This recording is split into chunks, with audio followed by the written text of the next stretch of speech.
Anine, hello, welcome back to ChigNotes for episode 8. This week we are looking at chapters 15 to 21 inclusive, and as usual we can start off with the synopsis element. So in these chapters we learn all about Ned's experiences in the thick of the war effort. So we start off by hearing about Ned and some of the other Navajo recruits, their sneaky ways of surviving the 2-day desert walk. However, he wound up sort of battling in a lot of rainforest settings instead in the actual sort of battles in the war, which was a new experience for him and the other Navajo recruits as well. So far, Ned has told us about his experiences on many different islands and in many different battles and some of the traumas that came along with them. He has made many friends with both the Marines and some Indigenous peoples from the islands as well. And Ned takes a particular liking to these Indigenous peoples from the Pacific Islands. Ned often contrasts throughout these chapters the island native experiences with their own people's experiences and how dehumanized they have kind of all been by the colonial settlers of those areas. Ned goes on to tell us about how important the code talkers became and that the generals really agreed they needed more of them, and they were quite well respected. They were officially praised in reports, and these sentiments made Ned and the others feel really proud, which was really cool to hear about. Unfortunately, we learn about the losses of life for the Japanese, American, and Indigenous fronts during this war and how traumatizing some of those events were.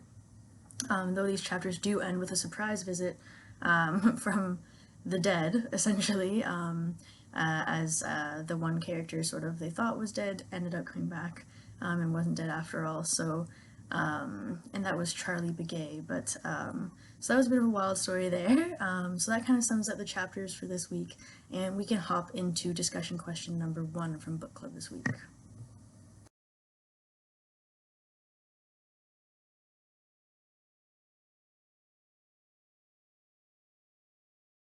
So discussion question number 1 is, in chapter 19, Ned mentions that many Navajo men and non-Indigenous men as well drank heavily on their own downtime between missions in order to forget what had been done and to avoid thinking about what was to come.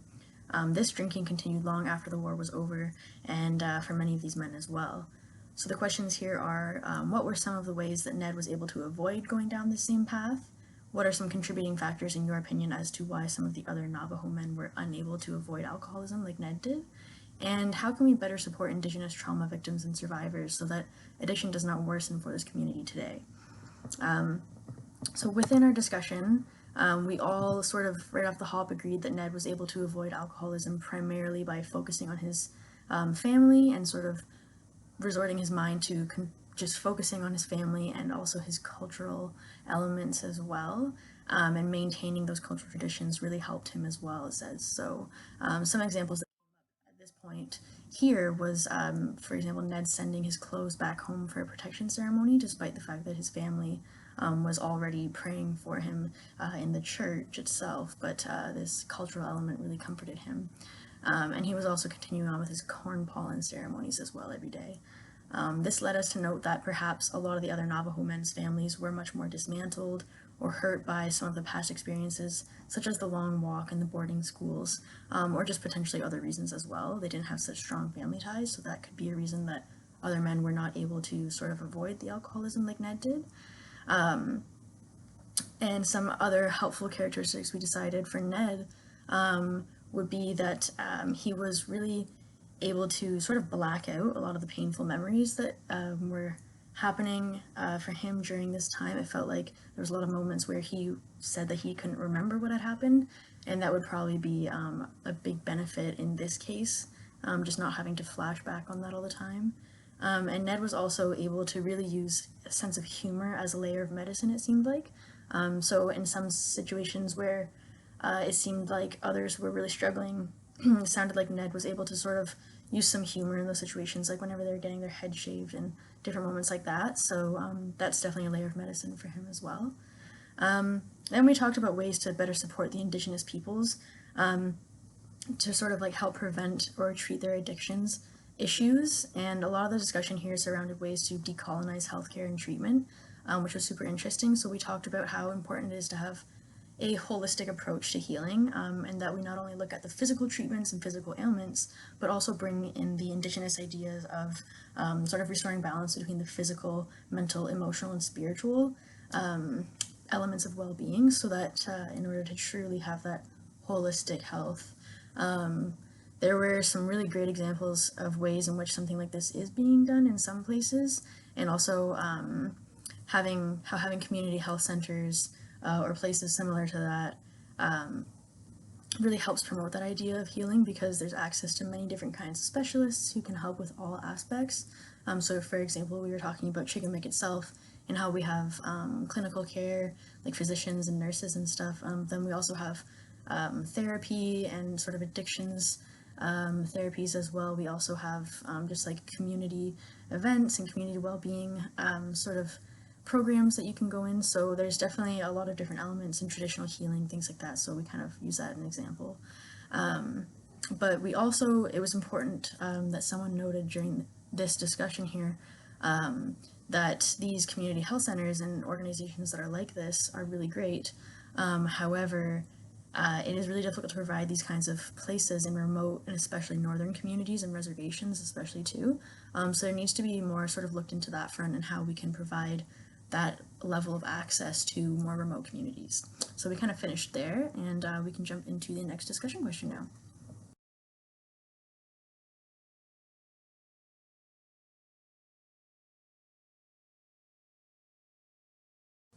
Okay, so for discussion question number 2, the question here is, Ned explains that the Japanese propaganda was so powerful during this time of war that Japanese civilians believed Americans were devils who would torture them. So instead of being captured, they often opted to commit suicide, unfortunately. So the questions are, what are some parallels between this theme in the book and contemporary problems with fake news or false information? How has propaganda in Canada shaped our ideas surrounding Indigenous people and other people of color and their current issues, and how are these issues typically reported on in popular media today? So for this one, we firstly talked here about the almost unconditional and potentially unwarranted trust that exists between citizens of the state and its government. So there's kind of this like trust that the state is pretty much going to tell you the truth, and that everything is definitely, you know, I guess, coming from good sources, essentially. Especially whenever it's a democratic government or was considered a democratic government. So sometimes people don't take into account the government's agenda, as we noted, which don't necessarily or often cater to the needs of the many, and sometimes actually just cater to the needs of a few instead. So we kind of discussed that a bit here, which led us into discussing the trustworthiness and the validity of our news and information sources, and how important it is to ensure that we find legitimate sources as much as possible, and where we can, preferably unbiased ones too. So while on this idea we got into discussing media convergence and media oligopolies, which is a big problem today, and that how that kind of affects the bias in the media, the propaganda, and really sort of undermines the press and the freedom of information flow. So we kind of like talked all about that kind of stuff. It was super interesting, and so sort of this issue, we discussed that the idea of these umbrella companies own the vast majority of news outlets, and so they choose stories that kind of will keep them and their constituents or their supporters happy, rather than focusing and unbiasedly reporting on events and situations, or sometimes they just don't report on things at all if it's not in their interest. So yeah, we got into that discussion a bit. And then we talked a bit here about how in the United States, Donald Trump often refers to the fake news and instilling this doubt in all sources of journalism, which is really harmful and gives people a pretty easy out whenever they don't want to believe something that's in the news. They can kind of just deem it fake news because that's being said a lot now. And it's not untrue for some situations, we kind of noted potentially, but it is this idea now that anything can be just deemed fake news, so that was a bit dangerous.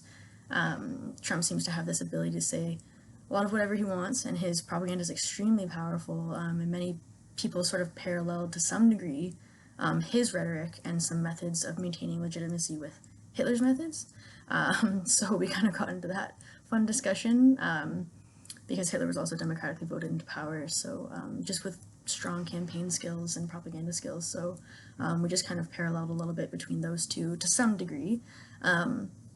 We then finished this discussion by mentioning how little that Indigenous issues are reported on, especially in a positive light.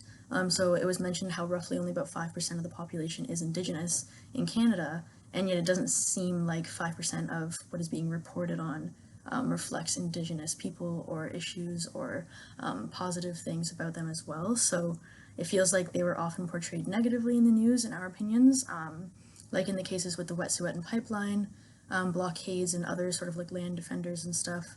They sometimes become vilified in media or seen as extremists in a way, even. And we noted that these really create long-lasting sentiments in the population, and that people really hold on to these sort of stereotypes and bad images of Indigenous people. It definitely perpetuates racism and a lot of misunderstanding surrounding Indigenous lives and goals and sort of worldviews and stuff. So we kind of finished on that note for this discussion question, but we can jump into the final one now, number 3.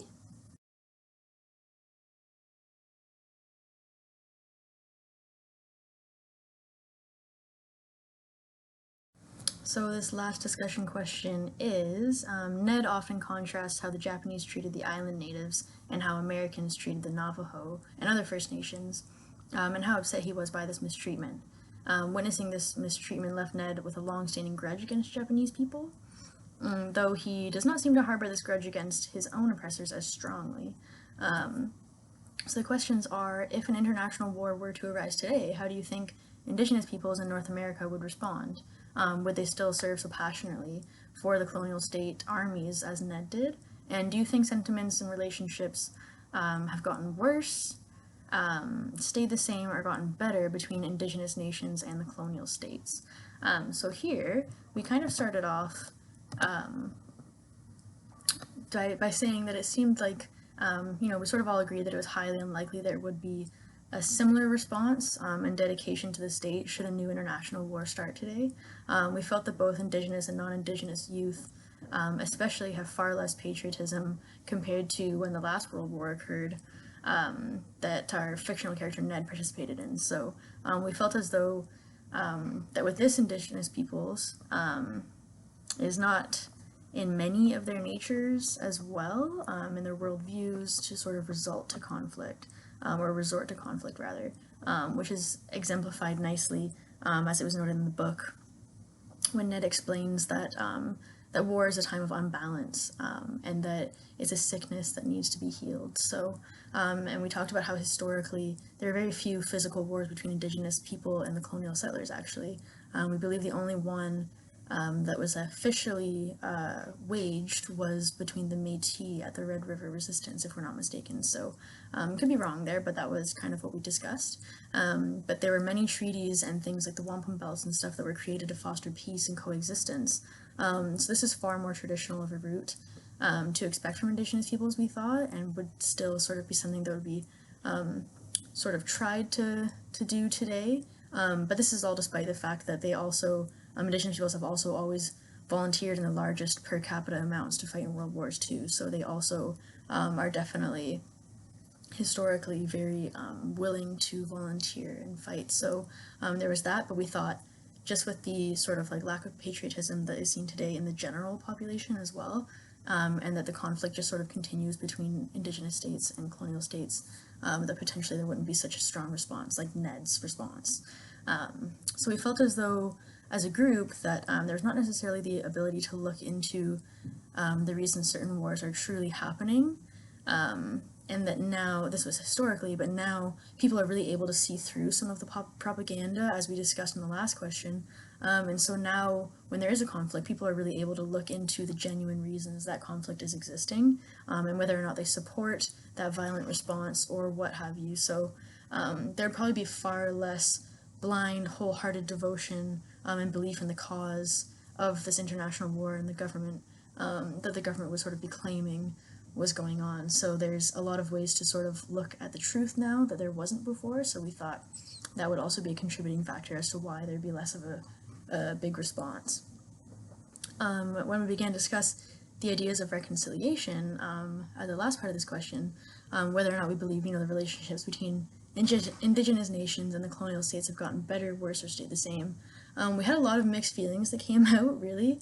We all seem to agree that there's been progress in some levels and none in others. And so we felt that, at this grassroots level, from person to person individually, conversations were definitely starting to happen that really need to be. Like, for example, the ones we were having here in this book club, where we learn more about Indigenous realities and histories and try to find ways to better support these people as allies or co-conspirators. But we also noted that these conversations should be happening at the top levels of government and should be far more focused on by that tier, so that the ideas and sentiments around reconciliation in a meaningful way and the truths about Indigenous people are far more widely distributed and accessible instead of really only having these conversations with friends and such. So it's kind of like if you don't have anyone in your immediate life that is sort of willing to have the conversation with you, it's a little bit difficult to sort of foster that sort of idea yourself potentially. So we talked about that need to have that conversation at a top level as well. That just needs to be a little more present, we felt. We know that it is hard to blame people about hundreds of years ago who were products of their time to some degree, unfortunately. But today we feel that there should be, there should not be the amount of racism, both systemic and individual, that still exists. Since we should all kind of know better by now that white supremacy is absolutely not a thing and everyone is equal. So we kind of talked about how it's getting better in some areas, like the grassroots levels, but also it's almost getting worse because we should, by 2020, really have come a lot further with the way that we respect other cultures and stuff, we felt. So there was still that element too that we discussed where we're just in an age where we felt like we should have progressed a little bit more in how we are treating people. So this is not to say that everyone is like that or everyone's mistreating other people and stuff, but there certainly has been some progress thanks to many activists and hardworking people, so we have to acknowledge their work as well. And so we kind of landed on this idea that the relationships are, in some ways getting better, some areas getting worse, and some areas staying the same at the end. So that pretty much finishes this week's episode of ChigNotes. So for the next episode, we're just going to be wrapping up the book here, really, and that'll be the last episode of ChigNotes for next week there. So we're going to be doing chapters, 22 to the end. So thank you, miigwech, and we'll see you next time for the last episode of ChigNotes.